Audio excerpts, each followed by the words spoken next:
Mr. Senyang here with a grade 12 question about trigonometry.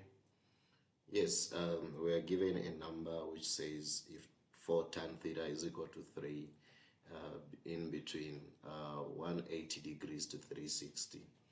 Yeah, as a student, what you need to know at first of all, you have to look at this, you see this kind of range from 180 to 360. So the first step you do, they gave you 4 tan of theta is equal to 3. So we have to divide by 4 both sides. In dividing by 4, you will remain with a tan theta is equal to 3 over 4.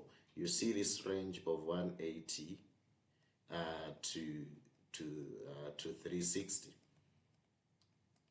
Here tan is positive, so you need to know where is tan positive, right? So this is all they are positive. Sine, tan is positive in the third quadrant.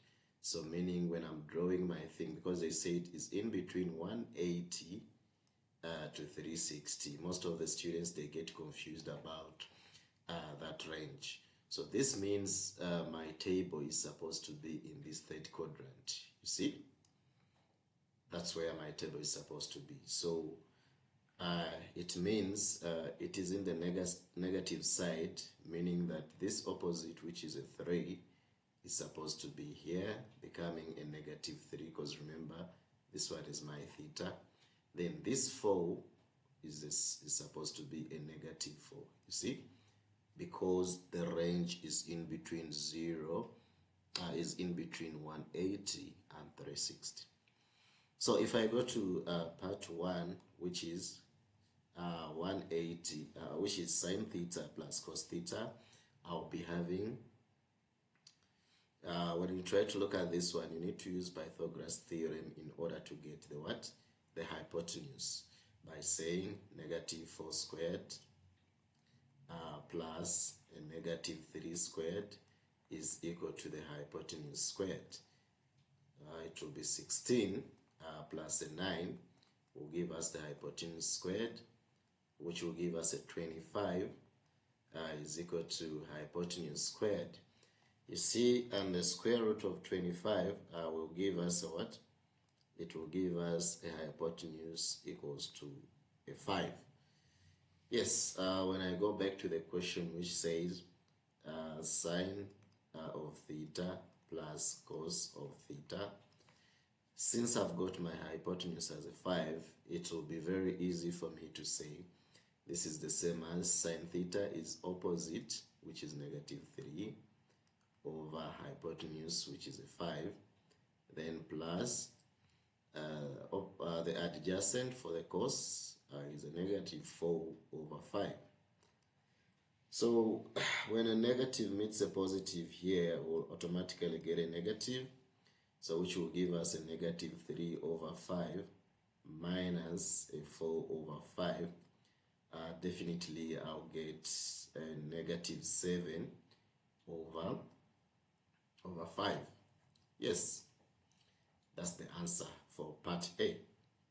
When you go to part 2, which says tan of 2 theta, this tan of 2 theta is the same as sine of 2 theta over a cos of 2 theta. But don't forget, we have the identities, like the identity of sine 2 theta is the same as 2 sine theta cos theta, and the identity of cos 2 theta, it has 3 identities, but here I can automatically use cos squared theta minus sine squared of theta. Yes, I already have the sine and the cos. I would definitely just substitute these two into my formula here. The same applies to the downward part, which will be negative 4 over 5 squared, then minus a negative 3 over 5 squared. Yes, when you use a calculator, the upper part will definitely give you, okay, I'm having a 2 into negative 3 over 5, then a negative 4 over 5, and then the downward part will give me 16 over 25. That's when you square negative 4 and negative 5. The same applies to this one. It will give me a 9 over 25. Yes. The upper part, I'll be able to have a 24. This is 12 times 2 over 5. It will give me a 24 over 25. Then divided by, this one will give me a 7 over 25. Yes, over 25. This one will close out. Then I'll remain with my answer as 24 over 7. This is the answer for tan of 2 theta. Yes.